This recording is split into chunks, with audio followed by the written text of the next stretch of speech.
우리가 조선 왕조 실록 뭐 이런 이야기를 통해서 또 우리가 또 그 기억을 좀 더듬어 보면 역사 시간에 뭐 우리 조선의 왕들의 이렇게 좀 순서도 외우기도 하고 그들의 공과를 우리가 들여다봤던 기억이 있으시죠?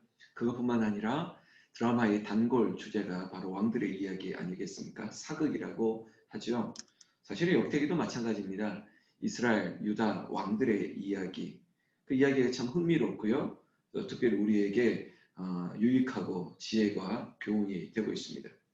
자, 오늘의 이야기는 여호사밧의 아들 여호람입니다.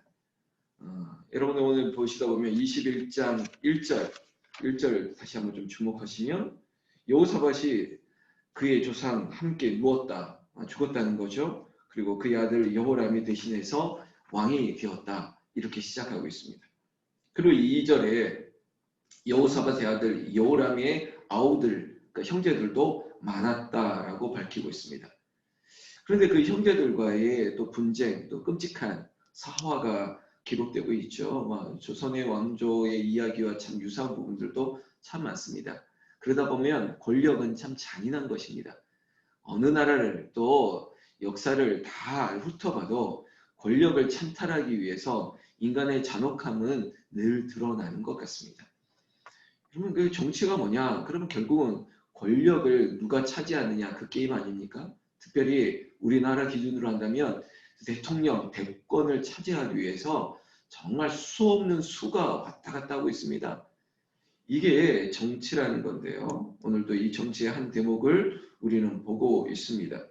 왜냐하면 형제들도 많았습니다. 여호사의 아들들이 많았는데 4절 말씀해 보면 여호람이 그의 아버지의 왕국을 다스리게 되어 세력을 얻은 후에 그의 모든 아우들과 이스라엘 방백들 중 몇 사람을 칼로 죽였다라는 것입니다.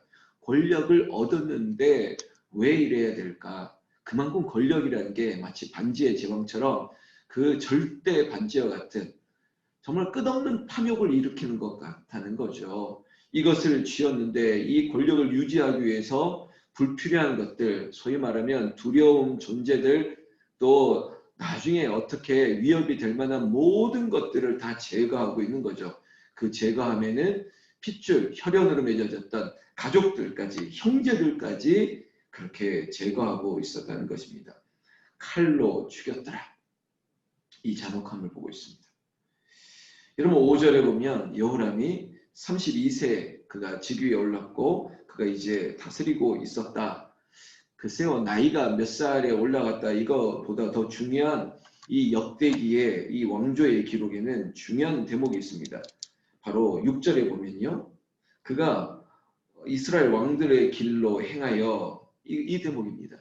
여러분 이스라엘의 왕들의 길은 북이스라엘을 얘기하거든요. 바로 여호와를 섬기고 있지 않고 다른 신들을 많이 새기고요. 그리고 정말 하나님 앞에 불의를 행했던 북이스라엘의 왕 아합과 같은 왕들의 길을 따랐다는 거죠. 이게 바로 여호람의 소위 말하면 평가 중에 가장 적나라한 것입니다. 왜 유다의 다윗과 솔로몬과 같은 믿음의 선조들의 길을 가지 아니하고 북이스라엘의 왕들의 길을 따랐냐 이겁니다. 6절 다시 보면 이스라엘 왕들의 길로 행하여 아합의 집과 같이 하였다. 아합의 집과 같이 하였다. 오늘 기도는 특별히 자녀들과 후손들을 위해서 기도해 주세요.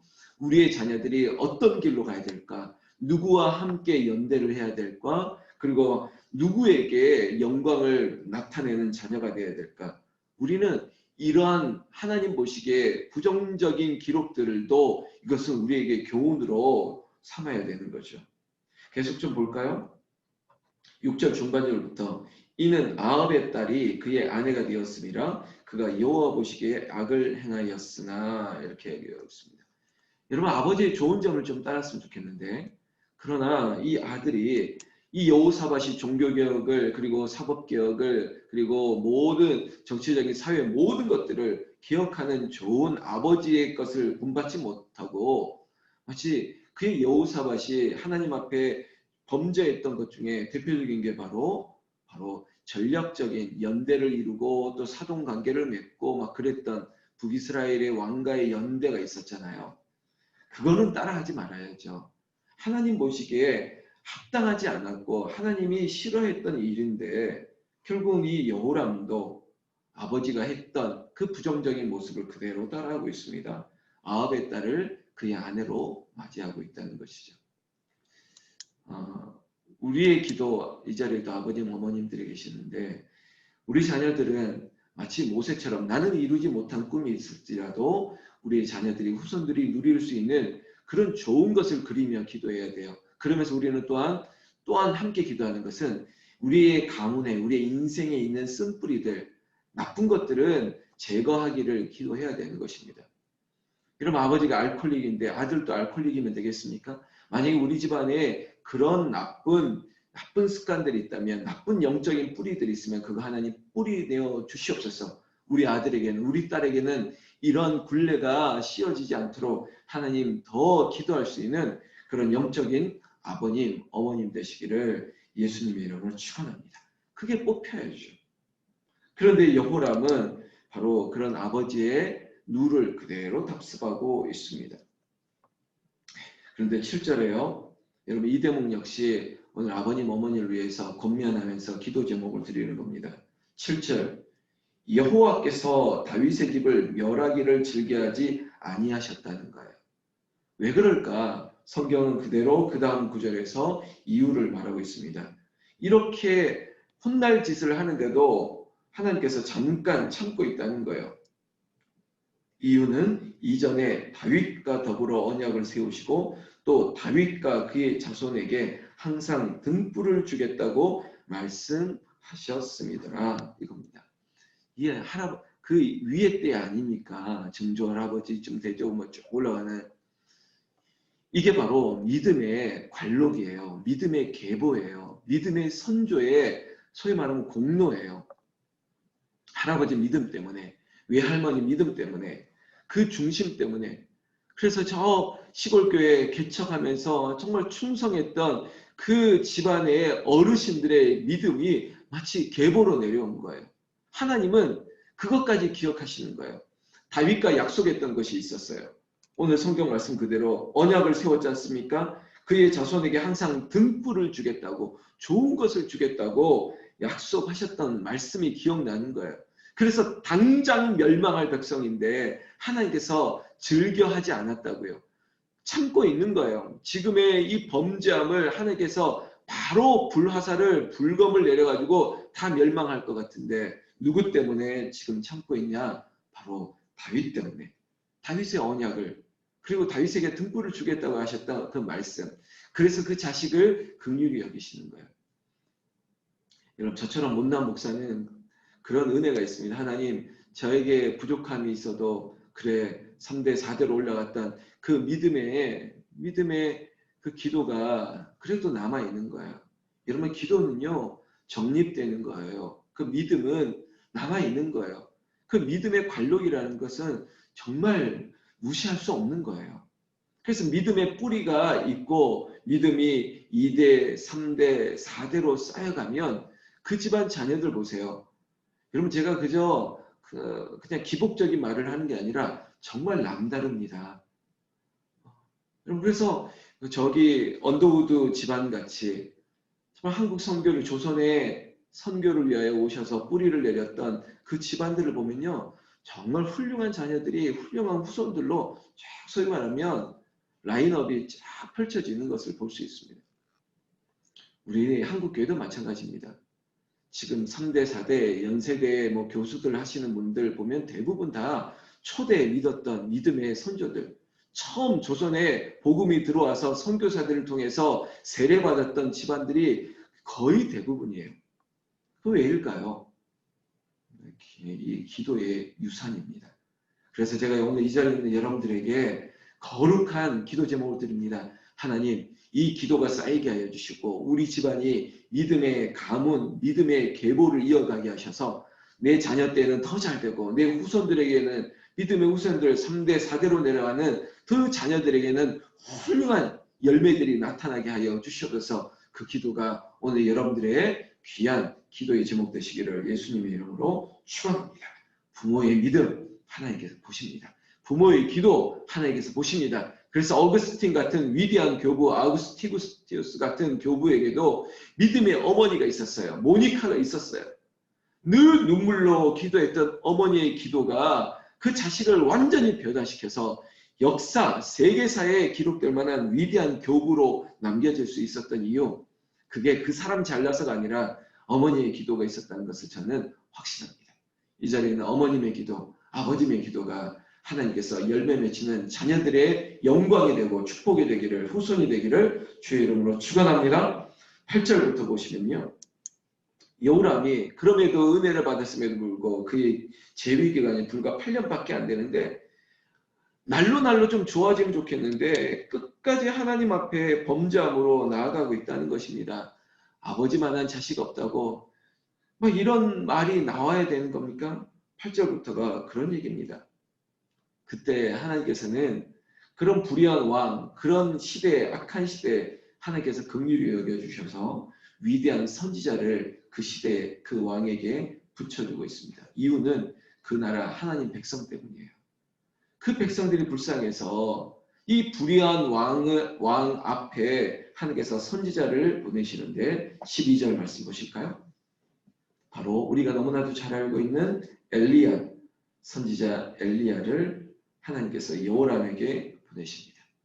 12절 보면 선지자 엘리야가 여호람에게 글을 보내어 이르되 왕이 조상 다윗의 하나님 여호와께서 이같이 말씀하시기를 내가 내 아비 여호사밧의 길과 유다 왕 아사의 길로 행하지 아니하고 오직 이스라엘 왕들의 길로 행하여 유다와 예루살렘 주민들에게 음행하게 하기를 아합의 집이 음행하듯 하며 또 내 아비 집에서 나보다 착한 아우들을 죽였으니 이런 책망하고 있습니다. 선지자는요, 그 시대를 바라보면서 책망하는 거예요. 그래서 선지자들이 인기가 없었던 거예요. 목사도 마찬가지입니다. 교인들을 향해서 믿음 그렇게 생활하시면 안 됩니다. 믿음 바로 잡으셔야 돼요. 지금 기도할 때인데 기도 안 하고 뭐 하십니까? 이렇게 얘기할 수 있어야죠. 여러분, 지금 이 여호람, 여호사밧의 아들, 제가 아까 그랬잖아요. 하나님께서 당연히 지금 멸망해야 되는데 하나님께서 참고 있었던 것은 다윗의 언약, 그리고 그 아버지 때, 그 할아버지 때 여호사밧과 아사 다 좋은 왕이었거든요. 하나님 앞에 충성을 했던 왕들, 그런데 그 길을 따라가지 아니하고 북이스라엘의 아합의 길, 그리고 우상 숭배하는 집안, 그리고 그 음행하는 집안, 그 집안을 따라갔더니 여러분 왜 이것을 책망하냐면 본인 혼자 망하는 것이 아니라 결국은 그 사람 때문에 여러분 13절에 보면 이스라엘의 모든 백성들도 따라하는 거예요. 마치 윗물이 맑아야 아랫물도 맑다고 나라의 왕이 정신을 못 차리니까 백성들도 똑같이 하는 거예요. 음행하고 우상 숭배하고 엉망진창입니다. 여러분 어떻게 되겠습니까? 하나님께서 참고 참다가 하나님께서 징계를 내리십니다. 여러분 15절 볼까요? 여러분 14절부터 여호와께서 징계를 내리는데 너의 집안 자녀들 큰 재앙으로 치겠다. 여러분 왜 아버지 때문에 자녀들까지 고생을 해야 됩니까? 그것뿐만 아닙니다. 본인도 15절 너는 창자의 중병이 들고 그 병으로 날로 중하여져서 창자가 빠져나오리라. 무슨 병인지 모르겠지만 창자가 빠져나올 정도로 심한 고통을 당해야 됩니다. 결국은 그것뿐입니까? 16절에 보면 블레셋, 구스 이런 이방들도 침략해 들어오고 있습니다. 하나님이 지금 회초리, 몽둥이를 든 것이죠. 결국은 17절에 보면요. 막내 아들 하나만 남고 모든 아들들이 싹 죽어버립니다. 이런 일들까지. 18절 이 모든 일 후에 여호와께서 여호람을 치사 능히 고치지 못할 병이 그 창자에 들게 하셨으므로 지금으로 한다면 우리 내 순환계의 어떤 암 이런 거겠죠. 아니면 대장이나 이런 쪽이 아니겠습니까? 대장암 이런 것들이 들어서 19절에 여러 날 후 2년 만에 그의 창자가 그 병으로 말미암아 빠져나오매 그가 그 심한 병으로 죽으니 백성이 그들의 조상들에게 분향하던 것 같이 그에게 분향하지 아니하였으며 죽어도 죽어도 존경받지 못하는 왕. 여러분 왕인데 왕 앞에 나아가서 분양하지 못했다. 이거는 이스라엘 백성들에게 정말 저주를 받을 왕이었죠. 사후에도 인정받지 못하면 바로 이 이야기의 끝이 이렇게 끝났다는 것입니다. 30세 즉위하고 그리고 예루살렘에서 불과 8년을 다스렸다는 겁니다. 8년이에요. 재위기간이 8년밖에 안 됩니다. 그 8년을 하나님 앞에 범죄함으로 그 나라를 엉망으로 만들었던 사람이 바로 여호람입니다. 여러분 아픈 역사를 들추는 것은 여러분 역사가 우리에게 교훈이 되어야 되고 그리고 우리에게 지침이 되어야 되고 또 각 사람에게는 어떻게 적용할지를 얘기하고 있습니다. 여러분 여호와의 길, 다윗의 길, 믿음의 조상들의 길을 가야지 세상에 다른 길을 가면 안 된다는 겁니다. 그리고 아버지의 신앙, 어머님의 믿음이 자녀들에게 유전되어지고 흘러갈 수 있도록 지금도 기도할 수 있는 저 여러분들 믿음의 명문 가문을 세우는 것이 여러분들의 목표가 되시고 기도의 제목이 되시기를 우리 주 예수님의 이름으로 축원합니다. 기도하겠습니다. 하나님 아버지 감사합니다. 여호람의 얘기를 보면서 참 안타깝습니다. 정말 좋은 집안에 태어났는데 그리고 왕이 되었는데도 불구하고 세상 것을 쫓고 우상 숭배를 했던 그의 역사 때문에 온 나라가 피폐해지고 온 백성들이 아버지 악한 우상 숭배의 길을 접어들어서 책망받을 수밖에 없던 어려운 이야기들을 우리가 들여다봤습니다. 아버지 이것이 우리에게 교훈이 되게 하여 주셨고 우리의 믿음의 길이 아버지 세상으로 향하지 않게 도와주셨고 오직 여호와의 기쁨이 되게 하시고 다윗의 길로 갈 수 있도록 아버지 우리를 붙들어 주시옵소서. 홍은절교의 모든 부모들이 믿음의 세대 되게 하시고 은혜의 세대 되게 하셔서 아버지 축복을 자녀들에게 후손에게 물려줄 수 있는 영적인 능력을 더하여 주시옵소서. 아버지 하나님 내가 이루지 못한 꿈이 있다면 우리 자녀들에게 그 꿈을 이루게 하여 주시옵소서. 기도하는 어머니 기도하는 아버님 때문에 아버지 하나님 자녀들이 후손들이 잘 되어지는 것 이것이 간증이 되고 축복이 되게 하여 주시옵소서. 오늘부터 일주일 남은 이 수능 앞에 우리의 자녀들 붙잡아 주셔서 아버지 특별히 하나님께서 정말 지원이를 붙잡아 주셔서 하나님 끝까지 최선을 다하고 하나님의 영광이 되게 하여 주시옵소서. 오늘 또한 금요 찬양 기도에 아버지 엄중한 이 코로나의 사실 앞에 우리는 아버지 하나님께서 주신 통로 랜선으로 춤으로 모이고자 합니다. 하나님 8시 30분 각자의 자리에서 쉼이 있는 저녁이지만 아버지 다른 세상의 연락보다는 아버지 잠깐 하나님 앞에 또 기도하고 하나님 앞에 맡길 수 있는 저녁 되게 하여 주시옵소서. 우리 주 예수님 이름으로 기도 올려옵나이다. 아멘. 여러분 오늘 제목은 특별히 우리의 자녀들, 우리의 손주들, 후손들을 위해서 충분히 기도하셨으면 좋겠고 또 그런 믿음의 가장 뿌리게 해달라고 기도하셨으면 좋겠습니다.